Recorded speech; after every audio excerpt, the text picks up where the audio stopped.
Hello, I'm Jeanie Mellersh. I'd like to take you around my exhibition called A Lifetime of Drawing Children. It's exhibited at Minstead Church in Hampshire, England, just now, but for those who can't visit it, here it is online. It is a collection of pictures hung in 6 sections: tiny baby, creative play, on the beach, children round the world, 13 drawings before breakfast, and love. All the pictures are drawn from life. I've been drawing all my life, and as I was the second of a family of 7 children, my life was usually surrounded by young children. I drew babies often, but found it very difficult to make them look beautiful. My first attempts made them ugly, but I kept trying, and I'm still trying.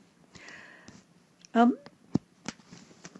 shared a bedroom with the baby as a teenager, and every night I drew the baby before I went to sleep, baby fast asleep, and to wind myself down after a busy day in the quiet of the sleeping house.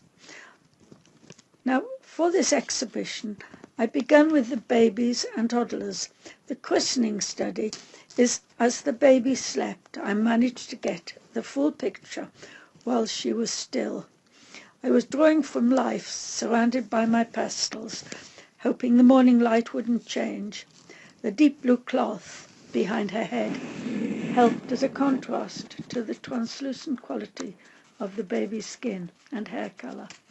The paper of medium tone in its texture helped with the medium of pastels. I used many pastels in the range of soft ochres and apricots, and very light red for the flesh, and a bunch of harder pastels. Below the christening study is a study of the same baby awake. And next to it is a silkscreen study of a sleeping baby sucking its thumb. Next are 2 recent pencil studies of my newest grandchildren.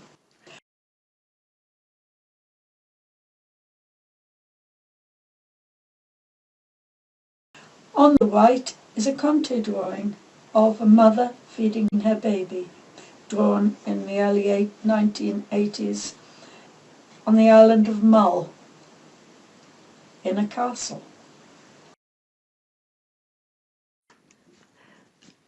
And now we'll go to the second series called Creative Play. On the left is my little sister peeping between her legs at me, and she laughed because she thought I looked so funny upside down. And I laughed because she looked so funny upside down herself. And it became one of her favourite tricks. She often did that. So I got a picture of her. In the next picture, it shows a brother and little sister playing an energetic game, singing and swinging row the boat together.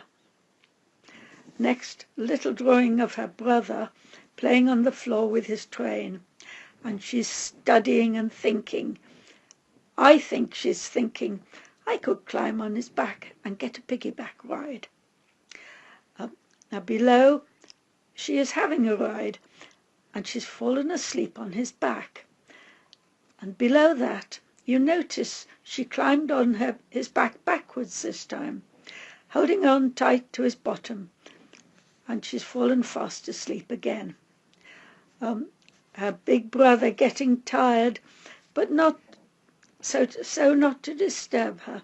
He lowers his elbows and his head and lets her sleep on. Soon after, she's taken to bed with her doll and her handbags. She has 21.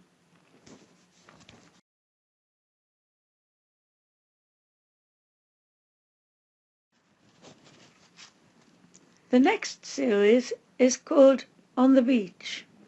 Now the middle picture is an acrylic painting an impressionistic painting of Swanage Beach and the Punch and Judy kiosk, and the children leaning forward, trembling with excitement at the antics of naughty Mr. Punch on the stage.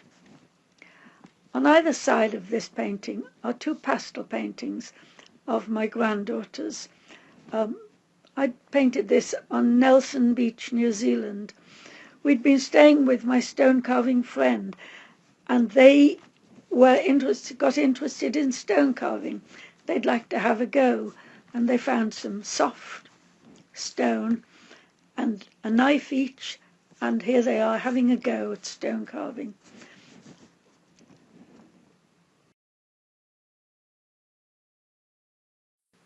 Now this series of paintings is called Children of the World. 5 pastel paintings. Poppies near Lockerley, painted about 1990, with my granddaughter and my husband. And the smaller head, also of my granddaughter. You can see a bunch of poppies is put behind her head. That's painted at Minstead. And then 3 painted in rural India. There's 2 from the village of Bataha, and the third one is Susmita in a pink hat. It was painted in the extreme tip of northeast India, near the Bhutan border. The baby, Susmita, had never seen a white face before, and she screamed when she saw me. Her mother calmed her down, and then she looked at me and smiled, and I got my picture. I drew her in pastels. We were teaching at a school in Bataha, which is Bihar, in India.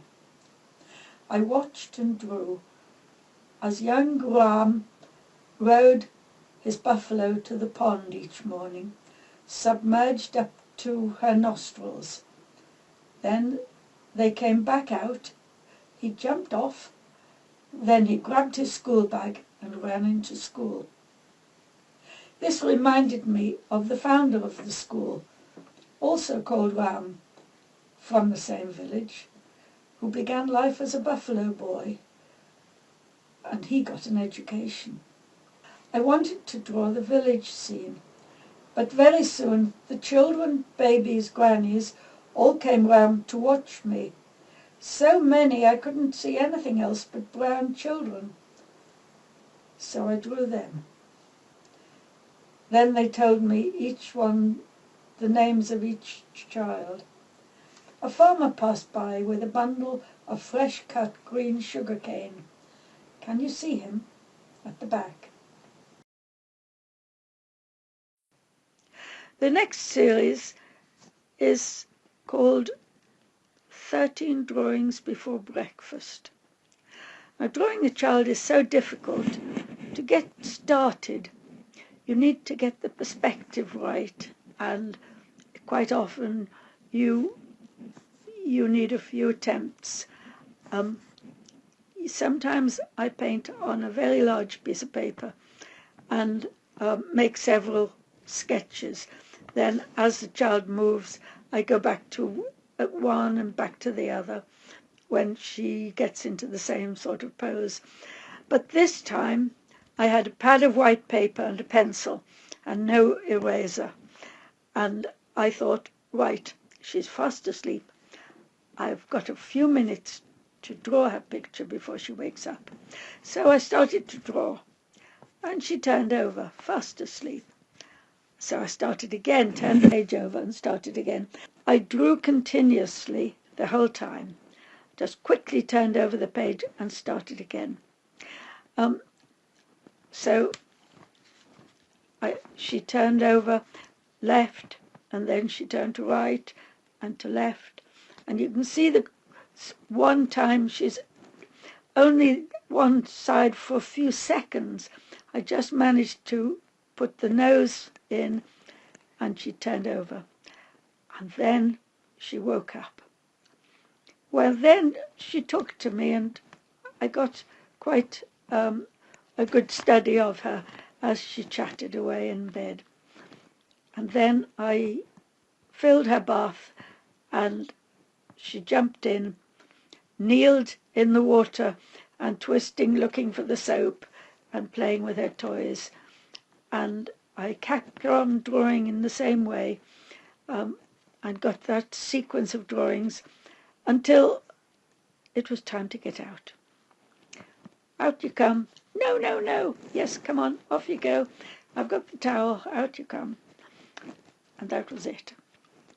13 drawings before breakfast. And of course then we had breakfast.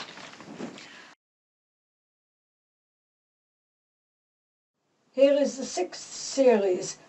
I call it Loving. And it's showing mother, father, grandmother, carer, showing love to the child. The first two are drawn in the early 50s, mother and child. The crayon drawing is using red, yellow and blue crayons. Now, it must have been about mid-50s. I was learning lithography at art college, and I was trying out the colour separation, using 3 colours to create a picture. And that is my mum and my 4-year-old sister, and they're reading a story together. The next one is a liner print of a mother and child, around about the same time. The next, brother and sister, great little actors, posed for a children's storybook written by Miranda Pascoe called Harry the Bridesmaid. The rest are illustrations showing special needs children. Now, the circle game in the swimming pool shows the short attention span of an autistic girl. You can see her on the right of the circle. She's turning away from the circle even when holding hands in a circle. There's a Down syndrome girl in the next picture. She's saying, "I don't want to swim." The next picture, Dad helps his autistic son to have fun on a trapeze. Below this, a carer showers a special needs boy after they've been swimming. The next one, a very warm hug from Mum. Next, Gran reads to her grandson. Below this, Dad spins around the room, singing with his Down syndrome boy in his arms, both having fun. Next, explaining to a young boy, you can't always win a game. All these showing caring and love.